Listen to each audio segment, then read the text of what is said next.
Vasudeva. Narayanam namaskrityam naram chaiva narottamam devim saraswatim vyasam tato jayam udiraye. Before reciting Śrīmad-Bhāgavatam, which is the very means of conquest, one should offer respectful obeisance unto the Supreme Personality of Godhead, Narayana, unto Narayan Rishi, the supermost human being, unto Mother Saraswati, the goddess of learning, and unto Srila Vyasadeva, the author of Śrīmad-Bhāgavatam. Nashtaprayeshu abhadreshu nityam bhagavata sevaya bhagavati uttama-shloke bhaktir bhavati naishtike. By regular attendance in the classes on Śrīmad-Bhāgavatam and by rendering service unto the pure devotee, all that is troublesome to the heart is almost completely destroyed, and loving service unto the personality of Godhead, who is praised with transcendental songs, is established as an irrevocable fact. Guruve Gaurachandraya Radhikaya Tadalaye Krishnaya Krishna Bhaktaya Tadbhaktaya Namo Namaha. Namaha Pankajanabhaya Namaha Pankajamalini Namaha Pankajanetraya Namaste Pankajangri Krishnaya Vasudevaya Devaki Nandanaya Cha Nanda Gopa Kumaraya Govindaya Namo Namaha. Namaha Krishnaya Ramaya Vasudeva Sutaya Cha Pradyumnaya Niruddhaya Satvatam Pataye Namaha. Hare Krishna. Thank you so much, dear Vaishnavas and Vaishnavis, for joining. We are reading Granth Śrīmad-Bhāgavatam, Canto 8, Chapter 13, entitled Description of the Future Manus. So, future Manus referring to the Manus which will be coming in future, or from 7 and above. So, there is mention about the 7th Manu, which is going on, and from 8 to 14, which will be appearing in the future. So we read till text number 9 yesterday, I believe. So we read till text number 9. We discussed who will be the personalities in the 7th Manvantara, and let's talk about the 8th Manvantara here. Savarni stap tapati kanya bharya samvar nayasya cha ya sanaishcharas tritiyo abhud ashvinau yadat atmajahu. Translation by His Divine Grace, A.C. Bhaktivedanta Swami Prabhupada, Shri Prabhupada Ki Jai.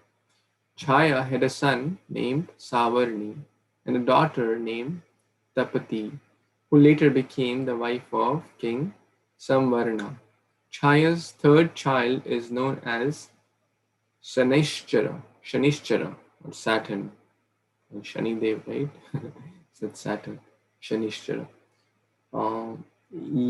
Yadava gave birth to 2 sons, namely the Ashwini brothers. So a lot of names here. So Chaya, basically, and we'll read this, Savarni. So Savarni was the Manvantara. Which will I think has it already been shared? Okay, so it's coming in the next one. But so this personality will be the Manu, or in that 8th Manu. He was the son of Chaya and Vivaswan. So Vivaswan and Sangya gave birth to Vivaswat. Okay, so basically we can understand that the other son, because Vivaswan had multiple wives, one was Of the three wives, wife named Sangya had three children, Yama, Yami and Sradhadeva. So Sradhadeva basically is Vaivaswat, who was the Manu in the 7th Manvantara. Little technical. And from the other wife, Chaya, he gave birth to Savarni, who became the Manu in the 8th Manvantara. Okay. And Chaya also had other children. Not to overwhelm with the names, but we have to understand. I was reading another article today that these names are so purifying. Just by reading these names, we'll get purified. Why? Because this is Bhagavatam. This is not, we are not reading any other mundane literature. We are reading Bhagavatam. Every word is purifying. Just by repeating these names, repeating these verses, which is Brahma Vakya, we will be purified. So let's keep moving to see what happens next. Text 11. Would someone like to read? There's not got chance. Yes, Nandini Mataji. Nandat Pranam. Thank you for Ashtame Antara Ayate Savarni Parvita Manu Nirmoka Virajaskatya Savarni Tanaya Nrupa. O king, when the period of the 8th Manu arrives, Savarni will become the Manu. Nirmoka and Virajaska will be among his sons. The present reign is that of Vaivasvat Manu. According to astronomical calculations, we are now in the 28th yuga of Vaivasvata Manu. Each Manu lives for 71 yugas, and 14 such Manus rule in one day of Lord Brahma. We are now in the period of Vaivasvat Manu, the 7th Manu, and the 8th Manu will come into existence after many millions of years. But Sukadeva Goswami, having heard from authorities, foretells that the 8th Manu will be Savarni, and that Nirmoka and Virajaska will be among his sons. Shastra can foretell what will happen millions and millions of years in the future. Hare Krishna. So we see this Manus being brothers. We also saw that during Raivata Manu, they were sons of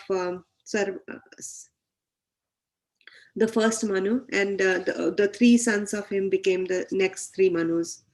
And here again, the similar story is repeating. We also see that the calculation is very accurate. The day of the Brahma is into calculated in a few billion years, and then exactly if you calculate the 1 year, it is 4. It was 311 trillion years Brahma lives. So all these calculations are very accurate. And the day, I was calculating yesterday, the day is considered, the night is considered, and then the calculations are made. And now it also says that Shastra can foretell what will happen millions and millions of years in the future. So this we are so lucky to be reading, having access to the Shastras. One can read newspaper and basically not even understand what happened in the past, and it can be false. But we can read Śrīmad-Bhāgavatam and we can even know what's going to happen millions of years later. If we have complete faith, it really benefits us. Like Shubhadas Govind Prabhu just said, even a name is purifying. So the Falashruti is amazing, and with little faith, we can really advance in spiritual life. It's so important for us, and really a cure for everything. Right now, we see so many other things happening in life. People don't have faith. People don't have satisfaction in life, and just having that little faith in Shastra, we can really advance into this. Our spiritual life, our satisfaction in our material life, even, because we can be satisfied with very little. Hare Krishna Prabhu, back to you. Thank you so much, Mataji. So, Mataji so nicely mentioned all the points. I just want to bring everyone's attention to this because some of you may be curious, some of you already tried to calculate, which is good, but this is a good kind of reference. Somehow my computer is stuck. Okay, okay. So let's do these calculations together. So Kali Yuga, 432,000 years. Okay. Dwapar Yuga, Treta Yuga, Satya Yuga. So Dwapar is 2 times KY, KY is Kali Yuga. Treta is 3 times, Satya Yuga 4 times. If you combine all these, it comes out to be 4.3 million years. So basically 10 times Kali Yuga. Okay. So one Manvantara is 71 Chaturyugas. So 71 times this is 306 million. That's a lifespan of 1 month. You don't have to remember, but it's not that difficult. So one kalpa has 14 manvantaras, or one kalpa is 12 hours of Brahma, or 1 day of Brahma, often said. 14 manvantaras, which is equivalent to 14 times 71 Chaturyugas. So 14 times 71 is 994. Plus there is a transition. So this was a new thing which I kind of understood today. There's a transition of 0.4 Chaturyugas between around each manvantaras. So there are 14 Manus, so there are 15 transition periods. So that 15 transitions equivalent to 6 Chaturyugas. So 994 plus 6 becomes 1000. That's how this 1000 number comes. Okay, so one kalpa or 12 hours of Brahma is equivalent to 4.3 billion years. Same as the night. So we add this to becomes 24 hours or 2 kalpas. And then comes 1 month, 30 days. So 30 times 2 kalpas. So 30 times this number. Then 1 year will be 12 months. So 12 times this will become, and then 100 times this will be, because Brahma's life is 100 years. So he lives for 100 his years. Our 100 years are different from his 100 years. Similarly, 100 years of the Devatas are different from ours. They are in between. And that's basically theory of relativity. This is very, very clear. Pure maths. Prabhuji, one small question, Prabhuji. Here we say 12, 1 day of Lord Brahma is equal to 12 hours of Brahma. Is it 24 hours? Or is it like, how are we? So basically daytime, you can say. 1 day is, Okay. 1 full day is 24 hours. Okay, Prabhuji. Yeah. So generally one kalpa is referred to as day, but it's like the day, you can say day period and night period. So 1 night of Brahma is like 12 hours and day is 12 hours. So 1 full day becomes 24 hours or 2 kalpas.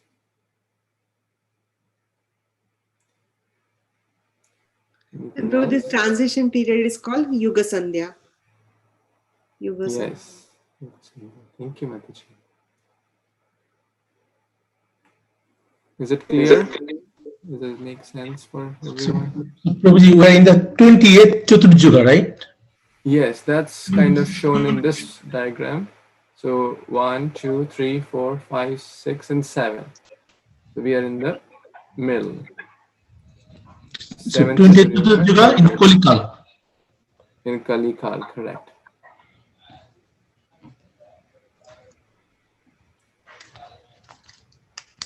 And actually, this is the Chaturyuga, or this Chaturyuga cycle in 1 day of Brahma. So out amongst the 1,000 Kali Yugas, so Brahma's every Kalpa will have 1,000 Chaturyugas, 1,000 Dwapar Yugas, 1,000 Satyugas, etc. So we're so fortunate that we were just born like 500 years after Lord Chaitanya came, and it's mentioned that Lord Chaitanya comes in this cycle.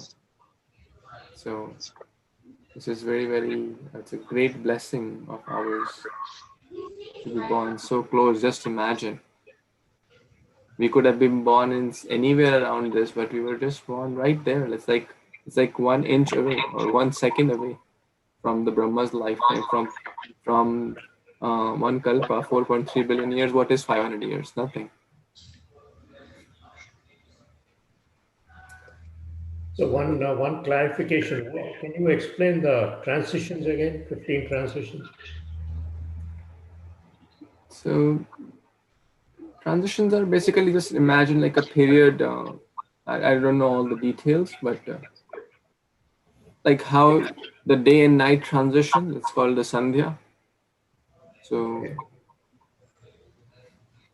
yeah, I don't know much details. If anyone knows, can please tell.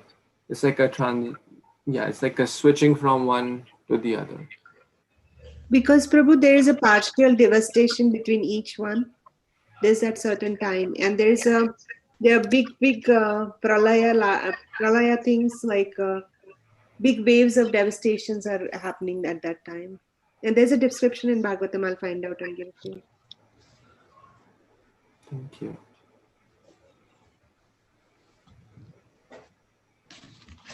Anything else? Is it clear?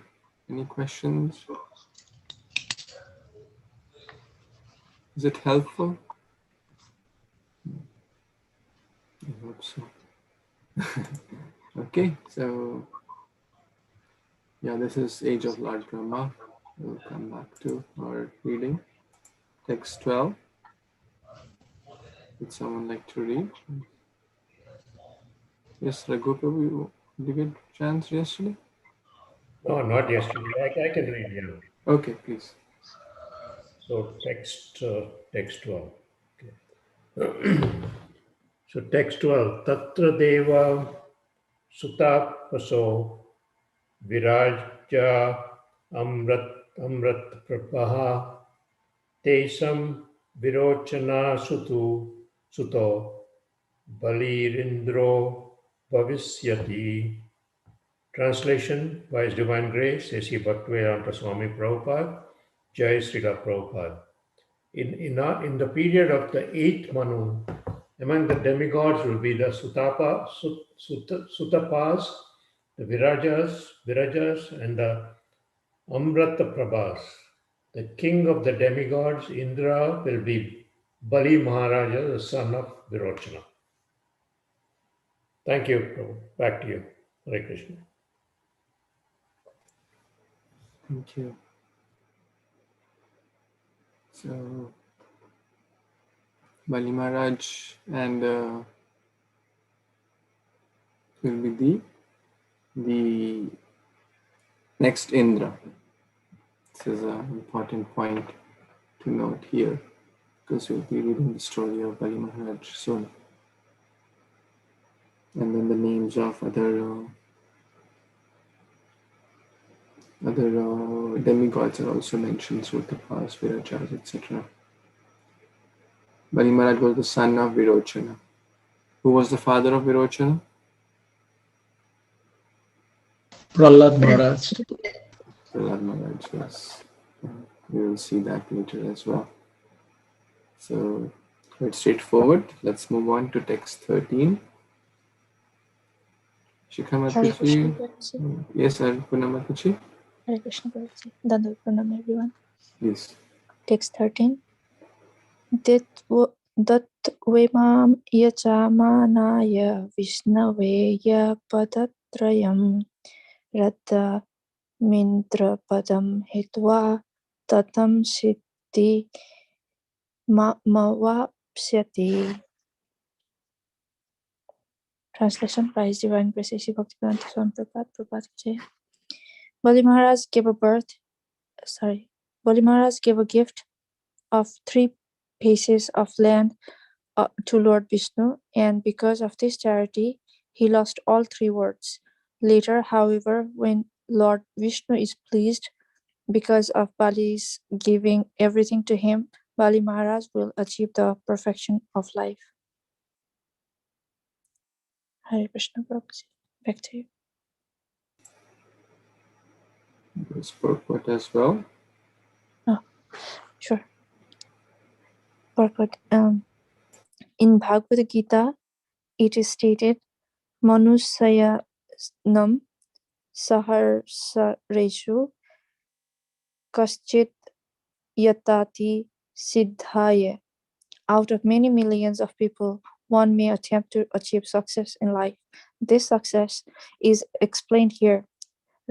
Radham Indra padam hitva tata siddhim Siddhi. Siddhi consists of achieving the favor of Lord Vishnu, not the yoga siddhis. The yoga siddhis, anima, laghima, mahima, prapti, parak, prakamya, isitva, visitva, and kamavasyita are temporary. The ultimate siddhi is to achieve the favor of Lord Vishnu. Hare Krishna Prabhuji. Thank you. Thank you so much, Taji. So here, in brief, the story of Bali Maharaj is mentioned, which will come in great detail because Shukdev Goswami is very, very curious, and I'm sure he's going to ask question. Well, what was that thing you tell? Like Bali Maharaj gave 3 pieces of land. That's how all the story is in the start. In the beginning of Canto 8, he said, well, Gajendra was saved by the Lord because he was caught up with crocodile. And once verse, the story was ended. But then Shukdev Goswami asked, well, how did Gajendra get caught? How could he be saved, etc., etc.? So, if it would not have been for Shukdev Goswami asking those questions, or Parikshit Maharaj asking those questions, where would we get this nectar? So, Bali Maharaj gave 3 pieces of land, and the Lord cheated. He's a transcendental. In a trickery, he asked as a dwarf Brahmana, and Bali Maharaj thought maybe he'll take some land. That's fine. How much a child step, 1 feet, 2 feet, 5 feet, 10 feet. What more than that? You cannot cross more than that in 3 pieces. But the Lord is transcendental, so he covered the whole thing. Bali Maharaj lost all the 3 planets, 3 worlds, upper, middle, lower. But the later Lord was pleased, and that is real siddhi. But this is so nicely mentioning here. Siddhi consists of achieving the favor of Lord Vishnu or Kṛṣṇa. There are multiple other siddhis which people are more interested in, like heavier than the heaviest, lighter than the lightest, anuma, mahima, prapti, to get anything at one's desire. Let's say I want to eat mango from Nagpur, and if I had that siddhi, I'll just think about it and it will appear in my hand. Can you imagine? But is that real perfection of life? No. The real perfection is to achieve the favor of the Lord, to please the Lord, to get premadhana, not to achieve siddhis. Often, first of all, very, very rare souls may have this in this day and age. And out of those who may have this, and if they don't have the devotion or the real siddhi of Krishna Prema, then what will happen? They will become proud. Oh, I can do something which no one else can do. Just think about how much pride one will get. I have that skill which the whole world does not have. When we have some little skill which we may become so proud, but to speak of some unique thing like getting a prapti siddhi or like floating in the air. So often these make one proud. The real perfection is to achieve the favor of the Lord. And how will the Lord shower his be favorable upon us? How can we achieve this ultimate siddhi? Any thoughts? Anyone would like to share how we achieve this real siddhi, that is, to achieve the favor of Lord Vishnu? By serving Only devotees. by performing devotional service. By performing devotional service, okay. With very serious attitude. Serious attitude. Anyone else? Chanting Only by, sorry, what Prabhuji? Okay, only by his mercy, Prabhuji. Only by His mercy. Okay. Kant Prabhu, what was your thought? Chanting, Prabhu. Chanting. Chanting is basically begging for His mercy, right? Lord, please be merciful upon us. Please shower your mercy. Okay. Shikamataji, I guess you were saying something. Yes, Prabhuji. I was saying only love for God and begging for His mercy. Begging for His mercy. Yes. Have you seen sometimes the beggars in India? Sometimes they just hold your pants or you hold your dhoti like anything and they'll not leave. Has anyone experienced that? Especially there are small children when you sometimes do parikrama in Govardhan or somewhere. They'll just literally they'll leave you, they'll catch your dhoti and will walk with you for 1 mile. Can you imagine? They'll walk with you for 1 mile until you give them something. That's how determined they are. So determination, sincerity, calling out, please give me something. Give me your mercy. I'm your beggar. Krishna, I am yours. O Lord Ram, I am yours. O Lord Gauranga, I am yours. If we call out sincerely, if we sincerely beg, then will the Lord not hear? Let's say if someone keeps knocking at your door that I want something, I want something. Let's say he or she wants some food. You may ignore once, you may ignore twice, but that person is very determined. Keeps knocking, and chanting your name also. Sudhir Prabhu, give me some food. Sudhir Prabhu, give me some food. Sudhir Prabhu keeps chanting. Give me some food. I'll not go until you give. You'll say no once, you'll say no twice, you'll say thrice, thrice. Ultimately, what will you do? Okay, Baba, stop. I'll give you my. What do you want? So therefore, chanting is very powerful. We'll get what we want. Therefore, we should beg for the real siddhi, and that is, Lord, please be merciful upon us. Please give us the love of Godhead. Please situate us in your service. That's the only thing we ask for. So if we do our sincere effort, then we will certainly achieve the favor of the Lord. I was hearing a lecture of His Grace Radhesham Prabhu and someone asked how to chant properly. He gave a very nice response. There are 3 gates: the gate of body, the gate of mind, and the gate of heart. The gate of body and mind is sadhaka's effort, our individual effort, devotee's effort. Body means we have to sit properly, speak properly, not miss words, not to chant too fast, too slow, not sleep while chanting, etc. Not do 100 other things while chanting. This is body's gate. That means we are showing the Lord that you are important for me. If we have an interview, will we think of it, or will we do other things like cooking at the same time our interview is going on or exam is going on? Or we'll be focused, correct? That's body's gate. Then the mental gate. Mental gate is not planning for future or thinking about past, lamenting, hankering, developing office schedule, developing kitchen schedule. All those things are mental. We maybe not be physically doing something else, but we could be mentally thinking of something totally different from chanting. That's a mental.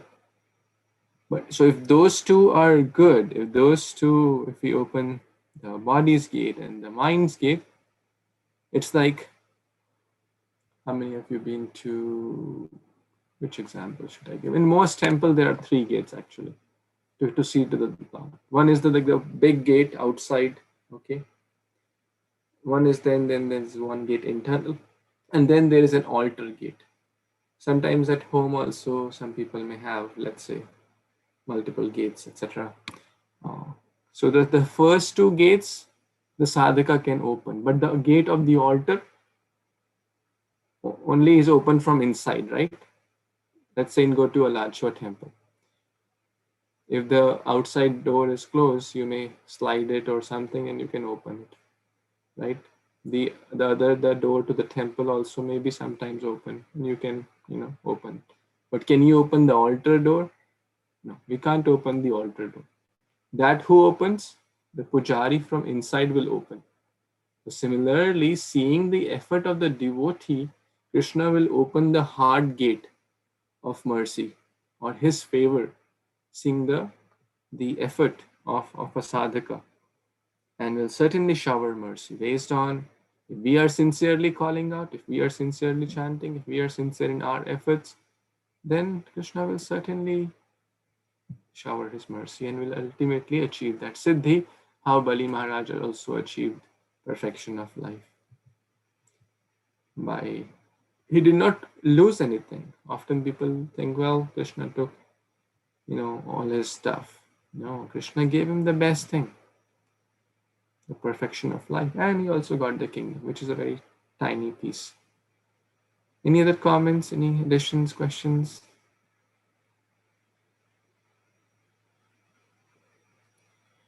Okay, so we'll keep reading. Text number 14. Would someone like to read this one? It was not read. Sampada Mataji, would you be interested to read? Sure. Hare Krishna. Yosau Bhagavata Badaha Pritena Sutale Purana Purnaha Nivesitodhike Swargad Adhunaste Swarad Iva. Translation: with great affection, the personality of Godhead bound Bali and then installed him in the kingdom of Sutala, which is more opulent than the heavenly planets. Maharaja Bali now resides on the planet and is more comfortably situated than Indra.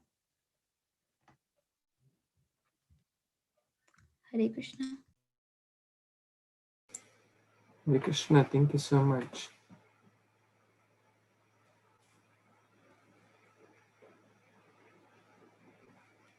So,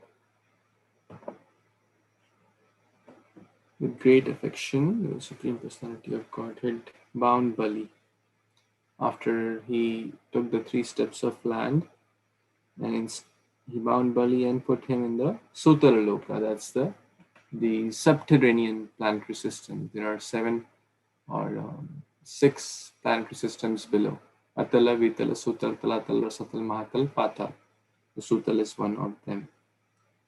And we actually discussed in the Canto 5 the opulence over there. So very, very opulent. And most importantly, the Lord became the doorkeeper of Bali. So that's the biggest opulence, to have Lord as one's associate. That is the biggest opulence. Not to have the big kingdoms or the energies of the Lord. Duryodhana wanted energies of the Lord. Arjuna wanted the Supreme Lord. That is the biggest opulence. That is the biggest siddhi. So, any other thoughts, additions? Hare Krishna, Prabhuji. Pranam. Prabhuji, Sutala Loka is, Atala, Vitala, Sutala, Matala. So it's lower, right, Prabhuji? So here they say that, as we go downer, the gross body increases, and as we go to the higher planets, our gross body decreases and subtle body increases, right, Prabhuji? And here it says that Maharaj Bali is now resides on the planet, is more comfortable situated than Indra. So how can we understand this, Prabhuji? Yes, it's it's interesting. When we read Canto 5, this certainly came up because when we talk about the hellish planets, they are further down actually compared to these. But Śrīmad-Bhāgavatam certainly mentions that these planets have a lot of, I think Nandita wants to add. Yeah, this is Bilva Sarga, Prabhu. And Bilva Swarga planets, they don't have lights, but they have Nagamanis. That's what lights the whole of the universe. But they're definitely more opulent. That's why Prabhupada says that in those planets, it's extremely difficult to surrender to Supreme Personality of Godhead. At least heavenly planets, they are considered devotees of the Lord. But in the Bilva Sarga planets, you're so attached to sense gratification that, and because the opulence is also more. And the only problem is no electricity, but that problem is also solved because of the jewels on the heads of the snakes. You remember that from the 5th canto, Prabhu? Yes, yes, I It's Bilva remember. Sarga. Thank you so much. Thank you. Does that answer? Generally, we would have read that, the down planets are less opulent than the Earth, right, Prabhuji? From this, it should not be the case. And you're telling that apart from these 14 planetary systems, there are other planetary systems also, Prabhuji, in this universe? Yeah, let me share this thing with you. Prabhu, Patala planets, there are 28 planets. It's one system. It's the hellish planets. It's only one system. So what Mataji just mentioned, this is the end of Canto 5. Chapter 24 talks about the subterranean heavenly planets. Subterranean means below the earth. Okay. They are referred to as heavenly planets. And the description of hellish planets is further down below these. Okay, Prabhuji. Thank you. Yes. So in general sense, what you said is often said. So the idea is that all the punishments and if someone is drinking wine, molten this liquid is put, so all those punishments happen there. That's also mentioned. So the point is that, as Nandini Mataji said, it's certainly a dangerous position to have lot more opulence and less more material opulence and less remembrance of God. That's very, very kind of hellish, actually, in one way. Right? Any other thought? Does that answer, Prabhu? Is it okay? Yes, Prabhuji. Thank you so much, Prabhuji. Thank you, Mataji. Thank you. It's nice you're scrutinizingly reading the scriptures. That's what Prabhupada wants from me. Thank you. Nice question. Thank you. Okay, let's read maybe one or two more verses, 15 and 16. Would someone like to read this too? Wasn't read this week.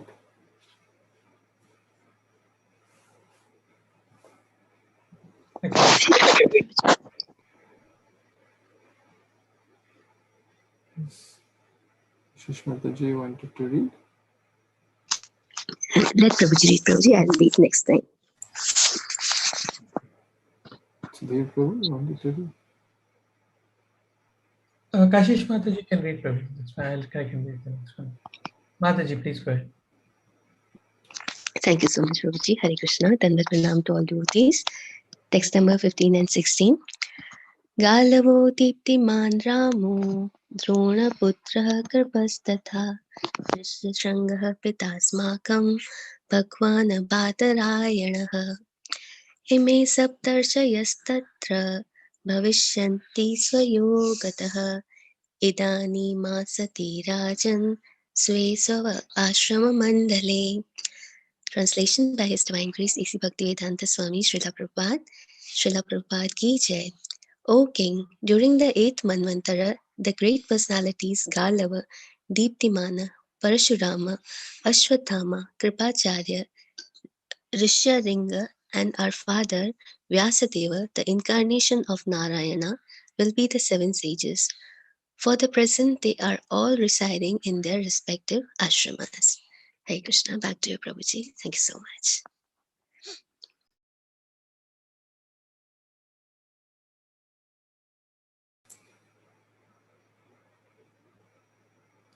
Thank you, Mataji. They are often said to be as Chiranjeevis also, right? That means they have a very long life.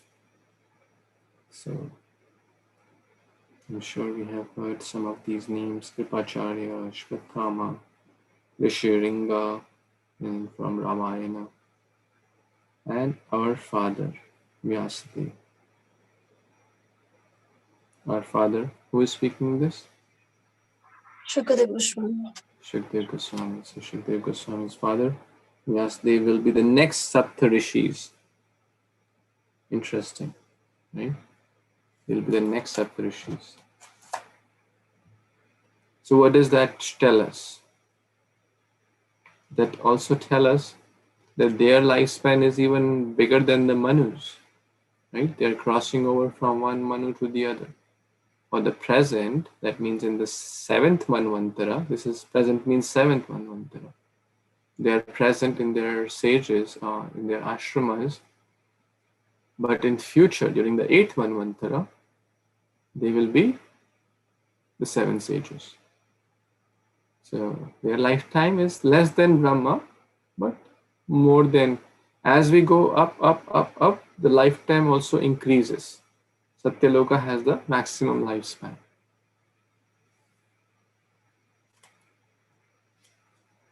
Their lifetime remains 100 years only, but in our scale, it keeps increasing. Any other additions? Okay, one last verse for today, text 17.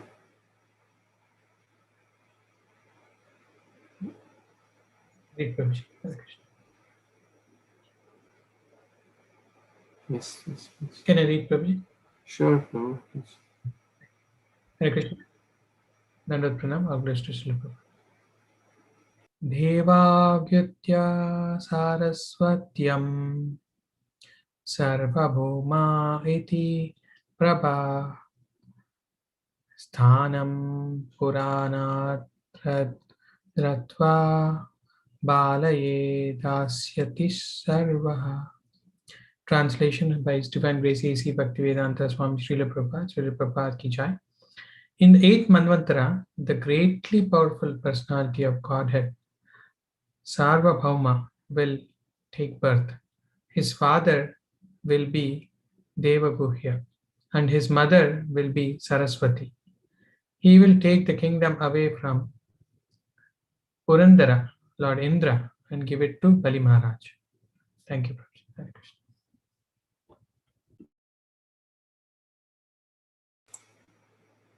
Thank you, Prabhuji.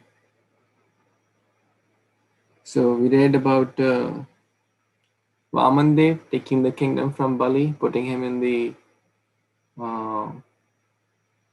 putting him where? Sutala. Sutala. Okay, let's see. Has that pastime already happened, or will that pastime happen in future? Who knows the answer? Let's raise it. Already happened. Okay, Mataji already leaked the answer for everyone. Thank you. No. I thought you were taking poll. Okay. So how many of you say it had already happened? Or how many of you say it will happen in the remaining of the 7th canto, 7th chapter? Manvantara, sorry. Others don't have an opinion. So who can back up their reasoning? Sudhir Prabhu, what's the... Prabhuji, out of the Dasha avatars, only the Kalki avatara is remaining, right? Prabhuji, all the 9 avatars have already occurred in this. Well, that's a totally different discussion. For example, now this discussion, Sarvabhuma. So will that appear, or talking about Ajita? Ajita is not in the Dashavatara. Dashavatara is only a few avatars. Krishna has so many avatars, Okay. etc., like which we read in the previous cantos. Those have happened, but this one, Sarvabhuma, will come in future because that's in the 8th Manvantara.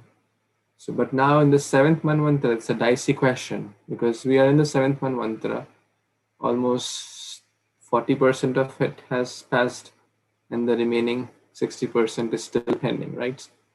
Out of 70, 40% is 28. It's exactly we are 40% in the 7th Manu.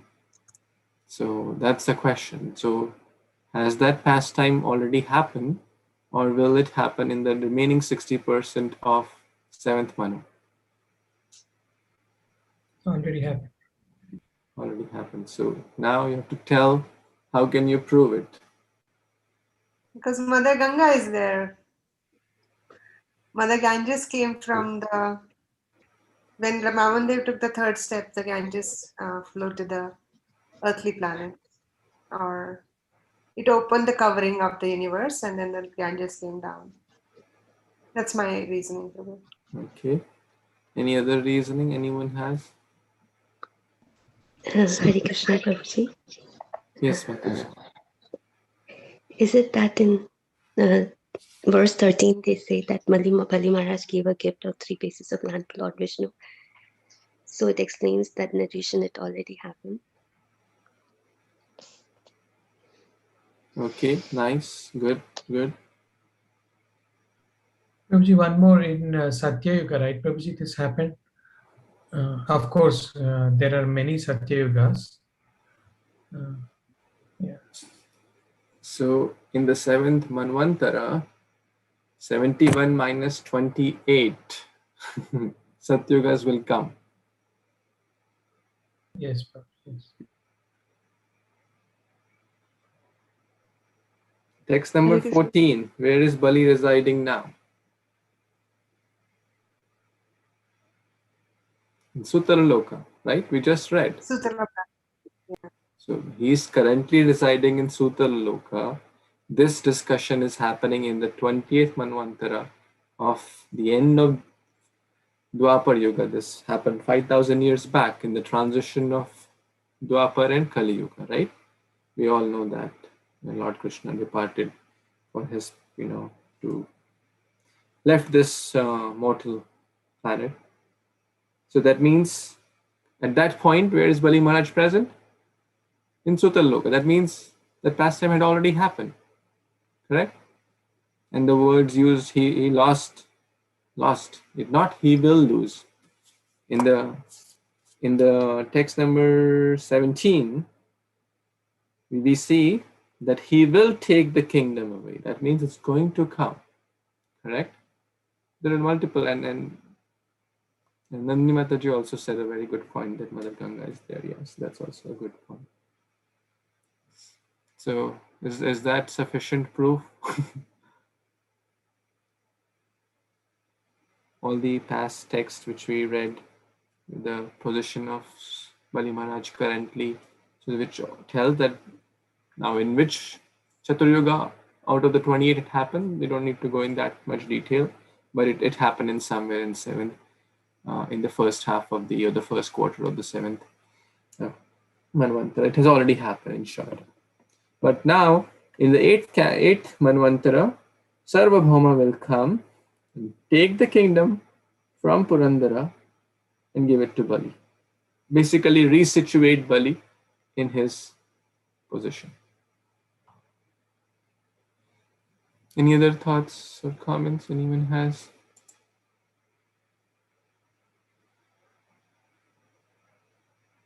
Any questions, clarifications? Okay. Thank you for tolerating. This is very, very technical, but very, very purifying. So thank you so much. Oh, one small comment. It says that the religious activities performed during Yoga Sandhya. In the 3-point Canto 3, text 20, it says religious activity, chapter 11. So so it says that these transitional periods before and after every millennium, which are a few hundred years as aforementioned, are known as Yoga Sandhyas, or the conjunctions of 2 millenniums, according to the expert astronomers. In those periods, all kinds of religious activities are performed. Thank you. It's very, very interesting that in the Gayatri is also done at the time of Sandhya. So religious activities are performed at the time of Sandhya. In short, we should not, especially the time of Sandhya, the 3 transitions, we should do something spiritual. either Gayatri or chanting or some reading or Aarti or something. We should not watch TV at the time of Sandhya. Those are 3 transitions. So thank you, Mataji, for that reference. Okay, we'll pause here. Granthra Śrīmad-Bhāgavatam Purana ki jai, Srila Prabhupada ki jai, Samaveta Gaura Bhaktarinda ki jai. Vanchakalpatarubhyascha kripa sindhubhya eva cha patitanam pavanebhyo vaishnavebhyo namo namo. Thank you so much. Hare Krishna. Thank you so much. Hare Krishna.